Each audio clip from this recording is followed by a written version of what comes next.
Maddox. This is Ridge Wallace with RealSportsTalk.com. We're going to cover tonight's Monday Night Raw. My overview and thoughts of it, guys. The show was really not that great. From a scale of 1 to 10, it was about a 6. But I understand WWE was setting up matches for Extreme Rules, and they had to put some things in place, but just wasn't that great of a Monday Night Raw. But if you're a WWE fan like me, you kind of came to expect that.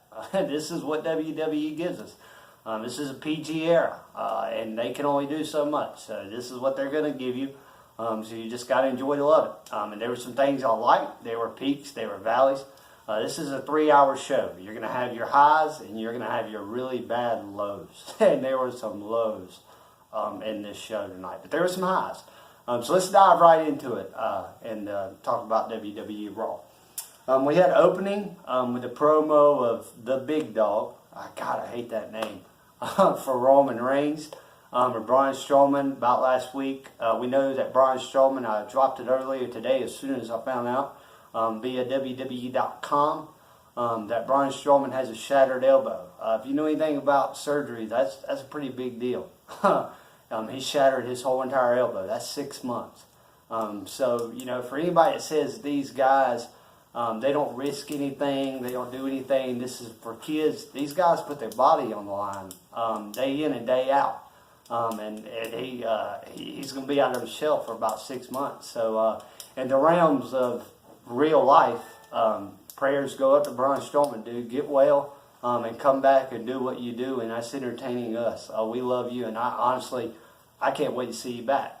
So hurry up and get back. And I'm pretty sure when he gets back, he'll be dropped into the title picture via Brock Lesnar, and we'll have the Monster Among Man versus the Beast. And oh my God, I can see all the gimme promos that WWE's going to slap on us for that. So, but it'll be on SummerSlam, so I'm pretty sure it's going to be a good pay-per-view.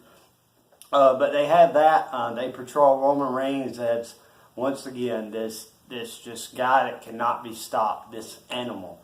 And they were doing good, and I liked it. But then he comes out and he talks. And when this guy talks, it's like, dude, just shut up. Just injure people, hurt people, put people on the shelf. Be the big dog Samoan, just, you know, tough guy that you are. And just shut up. Don't say a word. If you want this guy to be your next Undertaker, you don't need to have him talk about beating people up. Just have him beat people up. Because that's what he's good at. And I like that. But they had him talk, and that poured into a segment with Kurt Angle, and Kurt Angle announced an Extreme Rules Fatal 5-Way with Finn Balor, Roman Reigns, of course, Seth Rollins, Samoa Joe, and Bray Wyatt. I like it. WWE, those are your 5 top guys. So you've got to put your 5 top guys in your main event match at Extreme Rules. Who do I think they're going to pull out of this to face Brock Lesnar? Guys, I don't know. It looked like Finn Balor a little bit at the beginning of the night. And then some of it pointed to Roman Reigns. And then there was a part where it pointed to maybe Bray Wyatt. I don't know. But the 6-man brawl, Finn Balor was left standing in the ring. Guys, if Finn Balor faces Brock Lesnar, and I know there's going to be podcasters out here that once they get on my channel, they're going to say, Finn Balor's a heavyweight in UFC. What are you talking about? I get that. But the dude doesn't really beat up people. This is scripted. So you can't put him in the ring with a guy that has broken people's arms legitimately on Monday Night Raw, has dislocated people's elbows, that was a heavyweight champion in UFC, that got in a cage and beat people up and enjoyed it. You can't put Finn Balor in a ring with that guy and then tell me in a match that somehow he beats this dude. It's just, no way. I mean, leather jacket and all, Finn Balor doesn't need to be in a ring with Brock Lesnar. You can't sell it, WWE. I won't buy it. So I pray to God it's Samoa Joe, Roman Reigns, and Seth Rollins. I mean, they look like a guy that could get in a ring and go toe-to-toe with Brock Lesnar. So I hope that's the direction they go in. But it ends with Finn Balor standing in the ring with his little concussion marks that he still has on his head from his mat rub 3 or 4 weeks ago against Jinder Mahal. So that happens. And then the next thing we have is we have Roman Reigns, Finn Balor, Seth Rollins backstage. And they're all arguing about who should face Brock Lesnar. Angle comes in and says, listen, we're going to get aggression out tonight. We're going to have Rollins versus Bray Wyatt. We're going to have Roman Reigns versus Finn Balor later on. WWE needed this. They needed to add matches to the card because without these matches, your show sucks.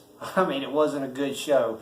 So you got to put some things in there that people might say, oh, okay, well, this is interesting. I like this. I want to see these matches. So that happened. After that, we had Jeff Hardy beat Sheamus. I'm not going to go into it, guys.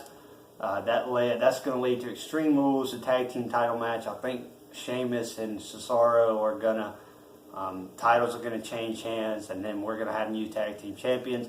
The next match, we had Alicia Fox beat Sasha Banks. I don't know what they're doing with this. I don't know where they're going to go. They're going to do a story, or what they're going to do. We'll see. I wasn't really a fan of either matches. I love the Hardys. I loved them in the 90s when it was the Attitude Era, but I don't like it now. Because this is PG WWE. Then we had The Miz versus Dean Ambrose. This was for the Intercontinental title. The Miz won via disqualification. Honestly, I was disappointed. I was hoping that this was just going to be an actual match. But Miz won via disqualification. Dean Ambrose gives The Miz a low blow. After that, the ref calls it via disqualification. Miz holds on to the title. Later on in the night, Dean Ambrose holds on to the title, Later on in the night, The Miz, complaining to Kurt Angle backstage, says, I want a match via disqualification where I can win via disqualification. Code word where I can use Maurice to get the title. Kurt Angle says, okay, I'll give it to you. So it's probably going to happen at Extreme Rules. You're probably going to have a title change. I don't know. This is WWE's way of taking the title off of the Dean Ambrose and putting Dean Ambrose in the title picture and saying, okay, Miz, you rock the Intercontinental title. We need Dean Ambrose in the Universal title frame. I don't know if that's what this is going to be, but we'll see. Then after that, we had Alexa Bliss cut a promo. Guys, I love Alexa Bliss. Everything about her as a diva. She needs to be on Raw, and I'm glad she's on Raw. I said that when they did the whole draft. I said that she needed to leave SmackDown. She needs to be on Monday nights. The girl is a great heel. She knows she's a heel. She's great on the mic. And WWE is just, they know she's a heel. And they know people are going to give her heat. The girl called out Miss USA. I mean, for God's sake, she called out Miss USA. And said something about how what she won wasn't legitimate and all that. She trashed New Jersey, and I don't know if New Jersey is a good state or not. I've never been. My fiance would know. I wouldn't know. But she did everything right. She was the heel, and she's a perfect heel. So I hope WWE keeps the belt on her. They keep making her this heel. She reminds me of Trish Stratus, late into the 90s, beginning 2000s, when Trish went from the girl that everybody liked to this heel, and she did it perfectly. And that's kind of who Alexa Bliss was. In NXT, she was a girl that every guy was like, oh, I like her, she's nice, she's good, she's a good guy, she's a baby face. And then she gets over to the roster and we have a flip, and I like it. But then Bayley comes out. Bayley's she's the hugger. She is WWE's face as far as divas are concerned. She tells Alexa Bliss how she's going to take her title back. Alexa Bliss pulls out a kendo stick. Now that's what I'm talking about, WWE. Good job. You haven't subjugated your divas to just being girls that wrestle. You put weapons in their hands and you let them hurt people. That's good. That is perfect. And Alexa Bliss, I mean, she looked like Barry Bonds swinging for the fences. She lit up Bayley's back. And it looked good. I mean, Bayley rolls out of the ring, and then you get this shot with Alexa Bliss, the kendo stick, the title on her back, and it's just like money. Boom. I'm not big into watching the divas wrestle, but this was like, got it. I mean, bam. I mean, this was good stuff. So kudos to WWE. Then we have a backstage promo, like I said. Kurt Angle gives The Miz is no can win via disqualification, an Intercontinental title match down the road. probably at Extreme Rules, but The Miz says okay, and then Maurice and Kurt Angle swab fakes French with each other, and it was kind of stupid. But that's just my thoughts on it. Then we have the Golden Truth. They break up, and I mean, I don't know what you're going to do with a guy that wears gold and black and a guy that comes out and says "What's up" every night, other than have them break up. But they did good. Gold Dust, he like took the heel role and embraced it. And for a guy that's been with you since the 1990s, that's done great promos with The Undertaker, he's been a tag team champion with Booker T. The dude's done good stuff for your company. This is good. Make him into the heel, change his colors up, give him some red and black, change his music, make this guy into like a perfect heel, and then maybe down the road you can put the Intercontinental title belt on him and do something with the guy. I mean, that's something you might want to think about, WWE. Then we have Reigns beats Balor. Balor misses the coup de grace. Reigns spears them. WWE kills me with these spears. I mean, I feel like they tell the guy that Roman Reigns is going to spear, act like the guy speared out your whole entire rib cage. Because Balor sailed the spear great. And he didn't move after the spear. So, I mean, he made it look like Reigns just decapitated him. And that was good. Reigns won. And I don't know if this is WWE's way of foreshadowing. Say, hey, well, you know, maybe Reigns is the guy we're going to promote. Don't jump on the Balor bandwagon so fast. But I'll still be riding the Balor bandwagon because I love Finn Balor. So regardless of what happens, that's my dude. And then we had the final match, Rollins versus Wyatt. I wish this match could have went 1, 2, 3 with somebody winning without anybody interfering. This is your main event, and you could have done a lot of good stuff with these two.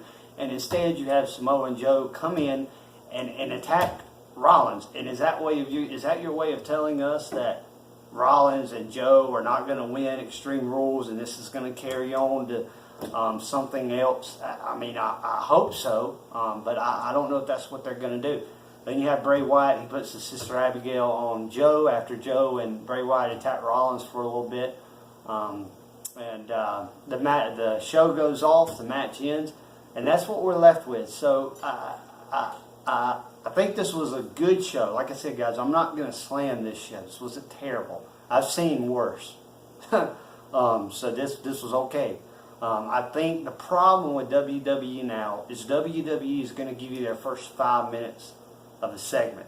And then that 5 minutes is going to be your whole entire show. And they're going to put little things in to keep the main story going, but to keep the show going. And that's what they did tonight. That first 5 minutes with those 5 guys and Kurt Angle was your show. And I get it. And I get that that's what WWE's doing, because right now Brock Lesnar isn't on TV. You need him, WWE. Raw, you need to get the Beast back. Because when Brock Lesnar was on TV, I wanted to watch. But he's not there right now. And now you've got Braun Strowman that's out for 6 months.